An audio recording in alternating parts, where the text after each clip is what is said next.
A história da Segunda Guerra Mundial possui capítulos escondidos, negligenciados e muitas vezes ignorados por completo. Dentro desse vasto oceano de acontecimentos, há momentos que parecem tão improváveis que, quando revelados, desafiam tudo o que acreditávamos saber.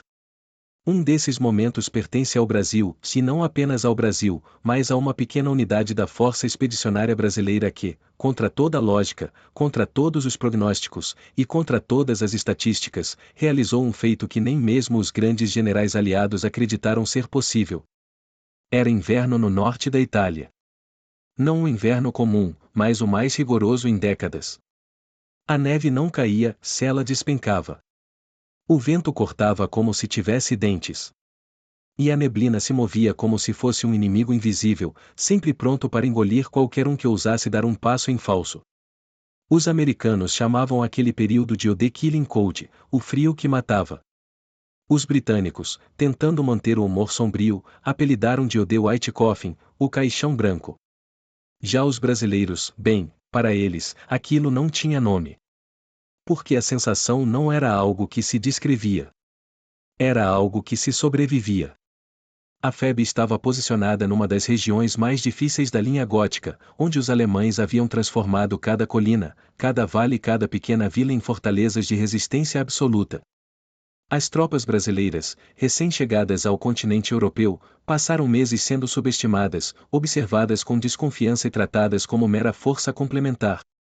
Para muitos comandantes aliados, os brasileiros não passariam de soldados tropicais, incapazes de suportar o rigor europeu, muito menos enfrentar soldados alemães veteranos.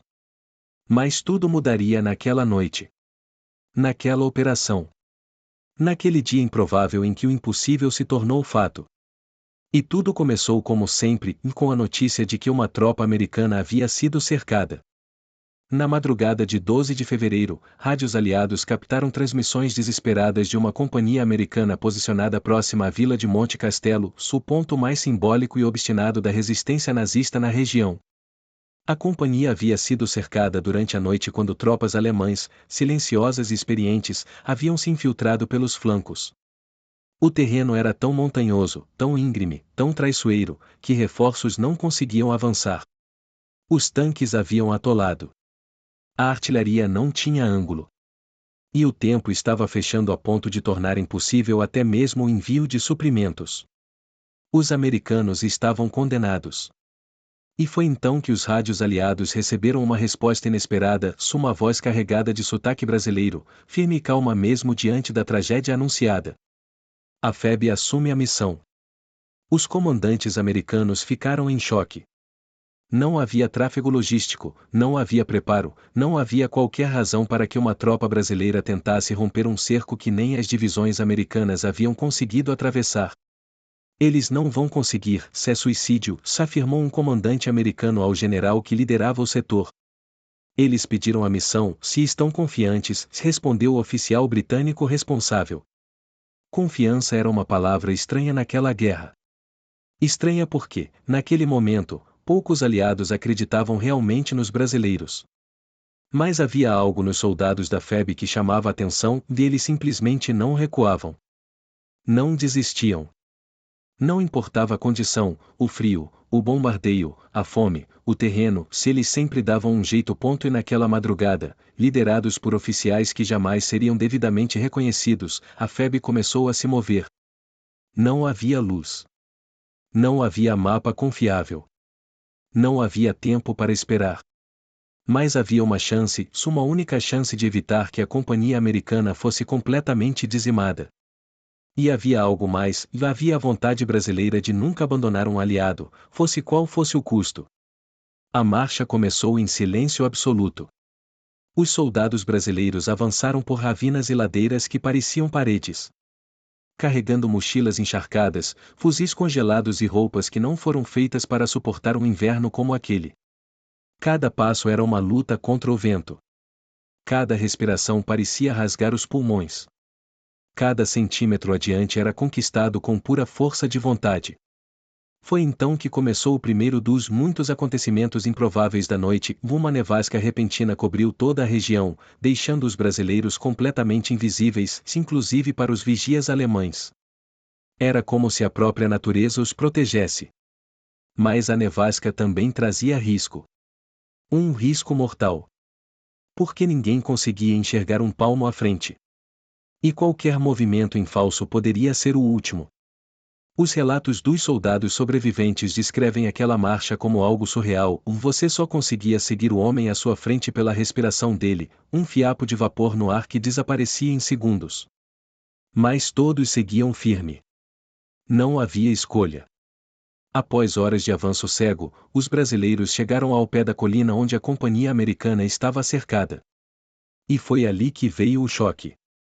Os americanos, mesmo desesperados, não acreditaram quando viram os contornos de uniformes brasileiros emergindo por entre a neblina. Vocês vieram por cima? Perguntou o sargento americano, incrédulo. Por onde mais seria? Respondeu um cabo brasileiro, sorrindo apesar do frio. Foi ali que começou a segunda etapa, se a mais perigosa de todas. Para retirar os americanos do cerco, os brasileiros teriam que criar um corredor improvisado, se mantê-lo aberto enquanto dezenas de soldados feridos, famintos e exaustos tentavam escapar. Era uma missão completamente fora da realidade. Uma missão que qualquer manual militar classificaria como improvável, inviável e praticamente impossível. Mas os brasileiros começaram.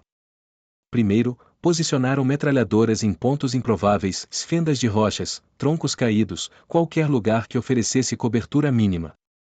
Depois, distribuíram grupos em fileiras que iam se alternando entre ataque e defesa. Era uma dança coordenada de improviso. Um tipo de tática que nenhum manual ensinava, mas que a vida ensinava.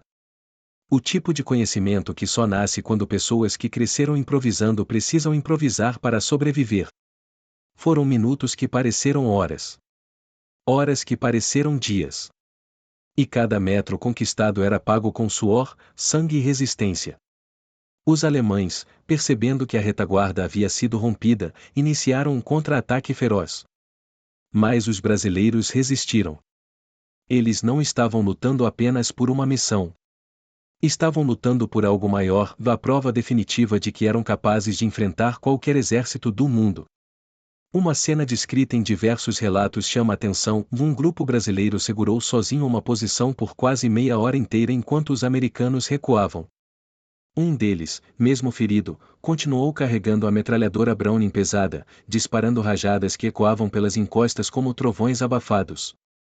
Ao final da madrugada, quando o sol começou a surgir atrás das montanhas, os americanos finalmente estavam a salvo. E os brasileiros, os brasileiros estavam de pé. Exaustos. Congelados. Mas de pé. Quando os comandantes aliados receberam a notícia de que a missão havia sido concluída, ninguém acreditou. Era algo tão improvável que muitos pensaram ter sido um erro de transmissão. Mas não havia erro. O improvável havia acontecido. Naquele dia, a FEB realizou um feito que superou até mesmo o que as grandes divisões americanas, britânicas e canadenses haviam tentado, se falhado, nas semanas anteriores. Naquele dia, soldados brasileiros superaram todos os aliados. O resgate da companhia americana não foi apenas um triunfo tático. Ele mudou completamente a percepção que os altos comandos tinham sobre a FEB. A notícia se espalhou como pólvora pelos acampamentos aliados. Soldados britânicos comentavam sobre o milagre na neve.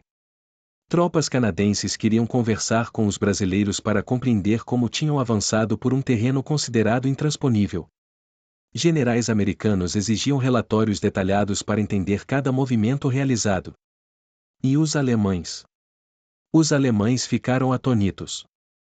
Interrogatórios posteriores revelaram que os comandantes nazistas acreditavam que apenas unidades alpinas altamente treinadas seriam capazes de realizar aquele tipo de manobra noturna em condições tão severas. A descoberta de que o feito havia sido realizado por uma tropa de um país tropical foi um golpe moral devastador. Mas o impacto do episódio não parou por aí. Dias depois, enquanto os americanos se recuperavam, houve uma reunião no quartel-general aliado. Um dos oficiais americanos presentes insistiu em dar um depoimento sobre o que havia presenciado. Ele descreveu não apenas o resgate, mas a postura dos brasileiros, o modo como compartilharam rações, como dividiram mantas e como trataram os feridos, não como soldados estrangeiros, mas como irmãos de batalha. Essa fraternidade impressionou ainda mais do que o próprio feito militar. Foi nesse momento que surgiu a frase que marcaria para sempre o episódio. Eles não nos salvaram apenas se eles não nos deixaram morrer. Essa citação ganharia destaque em relatórios internos e em depoimentos posteriores.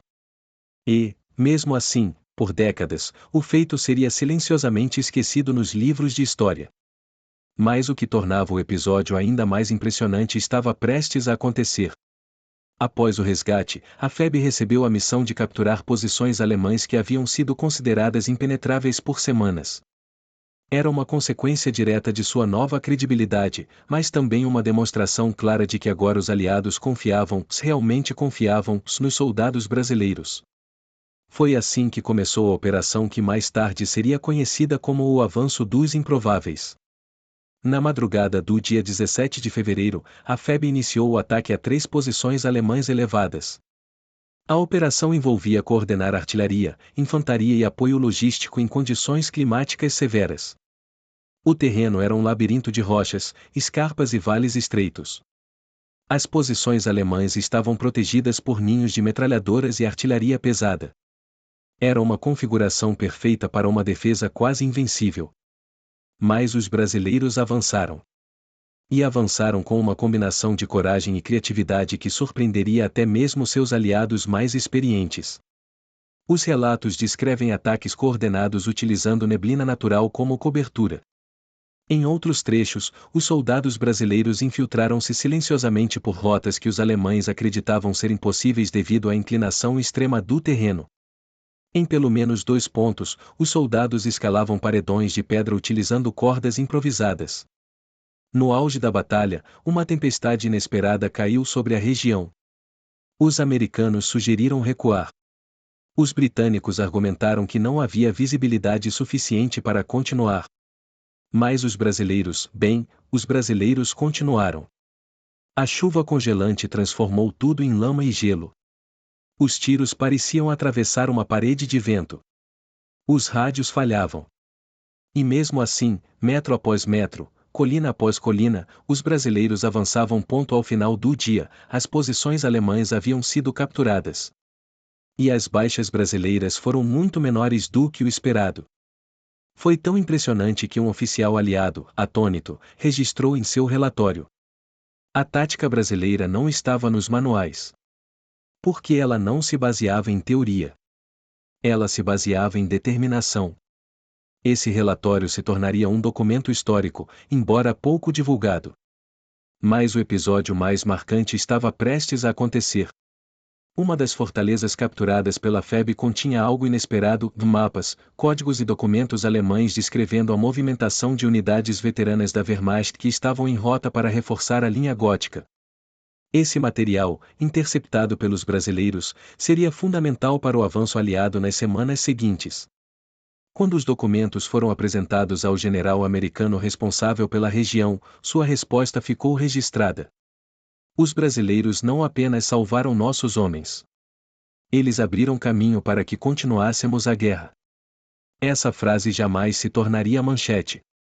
Mas deveria. Com o sucesso das operações, a FEB começou a ser tratada de forma completamente diferente nos acampamentos aliados. Os soldados brasileiros, antes vistos como inexperientes, tornaram-se exemplo de resiliência. Oficiais aliados solicitavam treinamento com eles. Unidades americanas começaram a se espelhar em suas táticas noturnas. Até mesmo os britânicos, conhecidos pela rigidez, demonstraram respeito. Mas o momento mais simbólico aconteceria pouco depois.